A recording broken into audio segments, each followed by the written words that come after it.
Hello, welcome to SOH, the best office hours ever, because you're part of it. Let's go. This is Physics 1, AP Physics 1, 2024, and the first problem. And we can see that it's going to be related with conservation of mechanical energy. Let's read through it, and then I will remind you which are the formulas that you need to use to solve this problem. This year, as you know, things will be a bit different, but still the material that we cover here is necessary. It's just that the number of questions at the time given for each question is going to be different, but the concepts are going to be the same. So let's see. A block of mass m is released from rest at point A. So that's from rest. So then remember to write that it has no speed at the beginning. So there is no kinetic energy. At height 6r, this will give us something related with the potential energy. After being released, the block slides down a track as shown. Okay. When released from point A, the block does not lose contact with the track at any point. So it does not lose contact. It's always touching the loop, the track. Points B and C are located at the highest points of their respective circular loop. So they are a circle of radius r. And then all frictional forces are negligible. Okay, great. You will always find that if there is a loop, you will never take into account friction. We can talk about that at the end.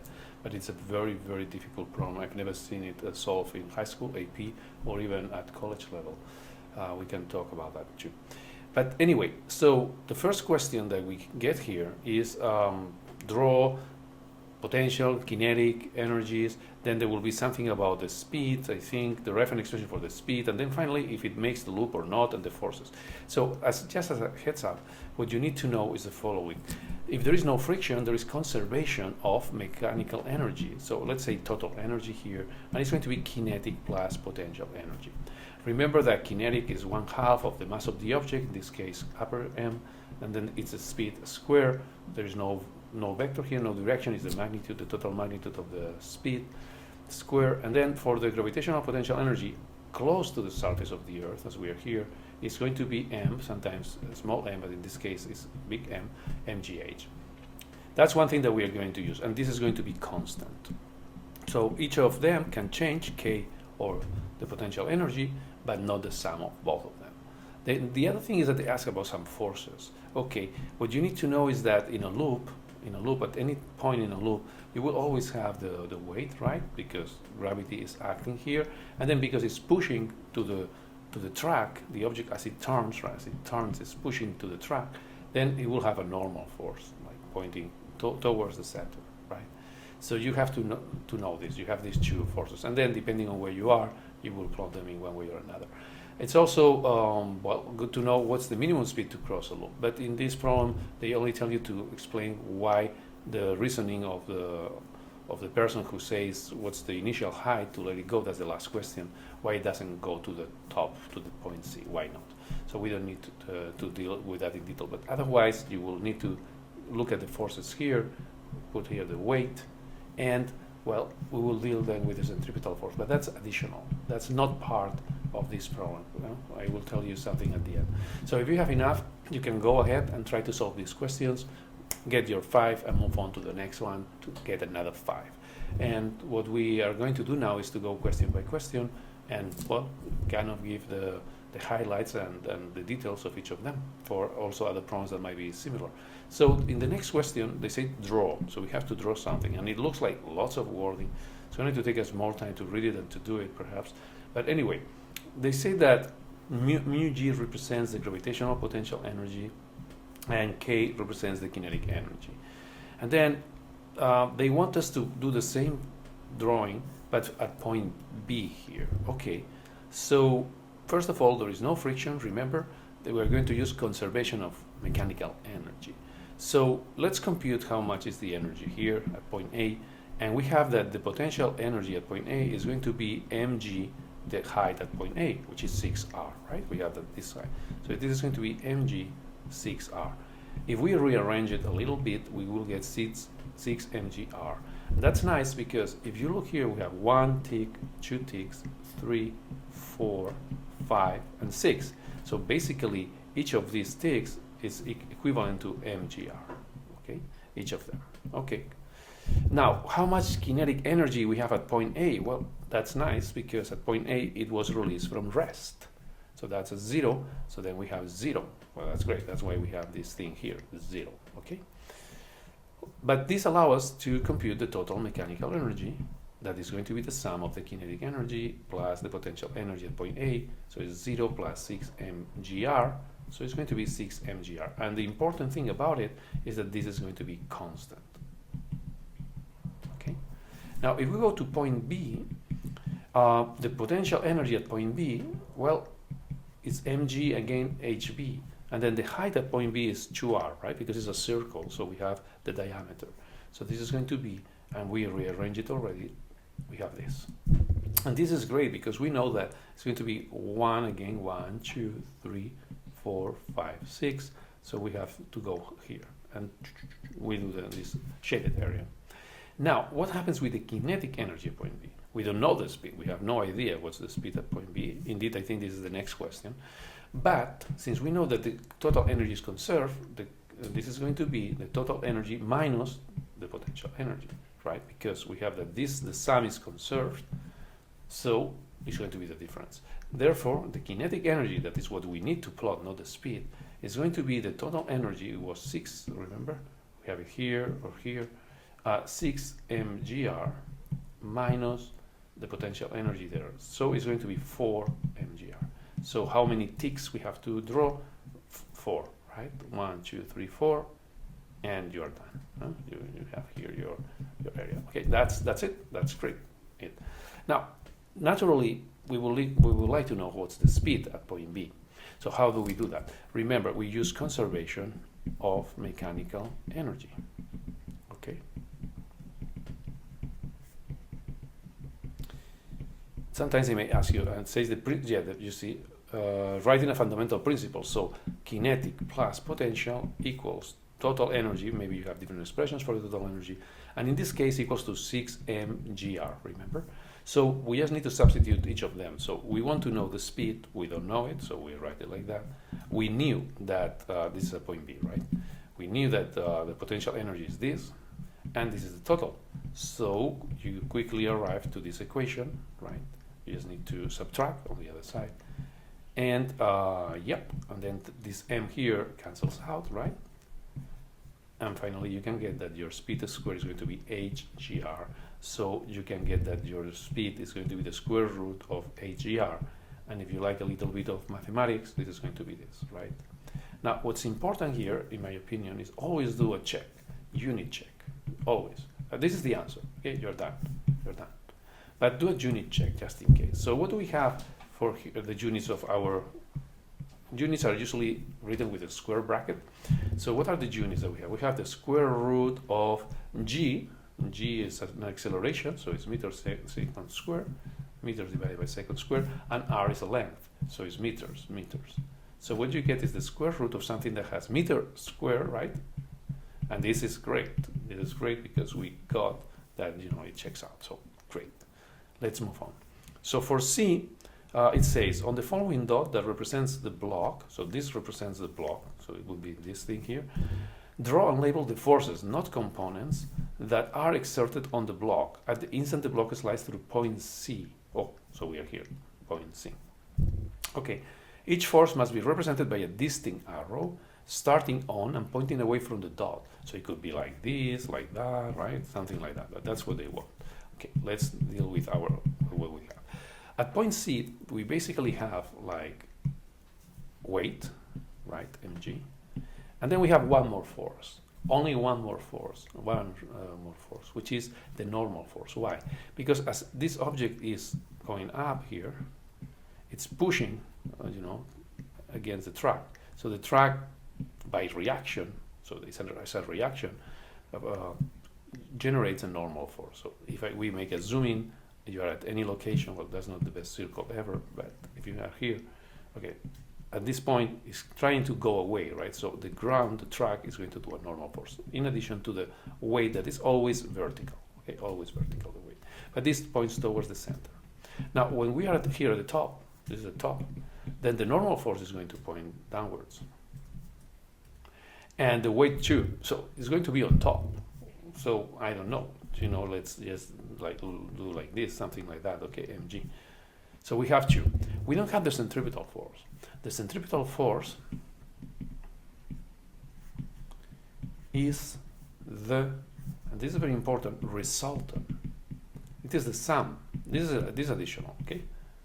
So this is additional. This is not something you're done with this, you're done. But it's important to know that the centripetal force is not a third force that you need to draw. It's the resultant. So you would write at this point at C, you would write the following. You would write that the normal plus the weight equals the centripetal force, okay? The centripetal force. What about the centrifugal force? The centrifugal force is a pseudo force. If you were on top of this mass, okay, so on top of the block. So in that case, it's not an inertial frame. You see things that are not Newton's laws. So you would experience a force that pulls you out, right? And then you would say, oh, there is another force, a third force, right? That would be like a third force here, and that would be the centrifugal force. But that's a pseudo force. The reason, what it means is that there is no microscopic reason for that force. Indeed, we could talk more about it if you want, but another observer would feel in a different way. However, all inertial observers will agree that the object is turning, and the force that allows the object to turn is the centripetal force. Okay, but this is the resultant, so you don't need to add it. You could plot it like here, like centripetal, but not for the AP. That's more advanced than AP. But for college, remember that there's a big difference between dealing with centrifugal or centripetal. I prefer to deal with centripetal. You never need the centrifugal at all. It may help you pose some problems, but you can always say that it's the resultant, and you can solve all the problems with that. If you want any difficult problem with that, let me know, and I can post a video about centripetal and centrifugal problems. Okay, so what's next? This is the last thing. Oh, yes. Now it says a student claims that 4r is the minimum height at point A. Be careful with this. This is very tricky because we have here 6r, but what they want us to consider is that this is now 4r. So if we miss that, that's not good. Why I'm saying that, you will see that in a moment. Such that the block can slide through point C.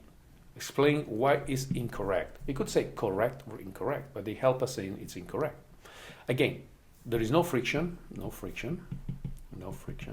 So therefore, we have that coefficient 0, the coefficient of friction. Therefore, there is conservation of mechanical energy. Excellent. Now, let's apply that. So we are going to have that the energy at point A, the total energy at point A is going to be the total energy at point C. What's the total energy at point A? That's very tricky. It is the kinetic energy at point A plus the potential energy at point A equals the kinetic energy at point C plus the potential energy at point C. This is 0 because it starts from rest. And this, be careful, is not the 6mgr that we had before. No, not at all, okay? No, because it is 4r. So that's very tricky, okay? Be careful with that. So that's going to be, indeed, so it's going to be mg4r. Now we have the kinetic energy at point C plus the potential energy at point C. So that's mg and the height at point C. The height at point C is the sum of 2r here, and then another 2r here, because it's a circle, right, the diameter. So it's going to be 4r. So basically you get that mg4r equals kinetic energy plus mg4r, which tells you that the kinetic energy is 0, which quickly you know that then the speed is 0. So therefore, if it's released from 4r, when this object reaches this height, so indeed the picture is not good, right? It should be here. Here would be the new point A, the new point, right? Then it would arrive with the speed 0 here at the top. So it will not make it. So it does not cross the loop. And that's it. If you would like to know better what to do next, but that's it, end of the story. Now, additionally, that's additional. What would we do if we would like to deal with the loop? How do we deal with the loop at point C? Well, so we have a loop here. Let's say that let's compute the minimum height to cross the loop. That's completely additional, okay? But it will give us a good idea of how to deal with things. So if you're done, you're happy, just move on. But if you want to know more, let's stay for a second. So we don't know the height h, and we want to make that. How was the picture? Yeah. So we have like a ramp and then a loop here. Okay. The most important thing is that the height here is 4r, right? Okay, and we don't know this height to make the loop. At the top of the loop, remember, we will have the weight, and we will also have the normal force. Okay. Now, the minimum normal force to make the loop equals to 0. What does it mean? It means that while the object is running here, while it's running, there is a normal force. Okay, there is a normal force here. So let's see. Let's make it a bit bigger. When it's running, there is a normal force pointing to the center. Okay, but it's less and less as it comes to the top. And then if at the top it would be 0, it means that at this point it loses contact. But immediately after, it reaches again the track and continues and has, and the normal is greater as you move down. So the minimum, that's the condition to cross a loop, always. This is always this condition. You always have to set this condition. The normal force is 0, because a moment before and a moment after it will be touching the track. So let's see what this means. Well, it means that we only have mg, right? Because the normal is 0. But remember that the centripetal force is the resultant, okay? So this means the following. It means that the centripetal force should be equal to the sum of the weight plus the normal force. But since this is 0, then we have mg. Now, the formula for the centripetal force is mv squared divided by r, where r is the radius of the curvature that is turning. It's not for r, it's just this r, because it's turning here. It's not turning from the ground. So what you have is this, then you can cross the masses, and you can get that v squared is gr. So v is square root of gr. In other words, the minimum speed at c to cross the loop is this one.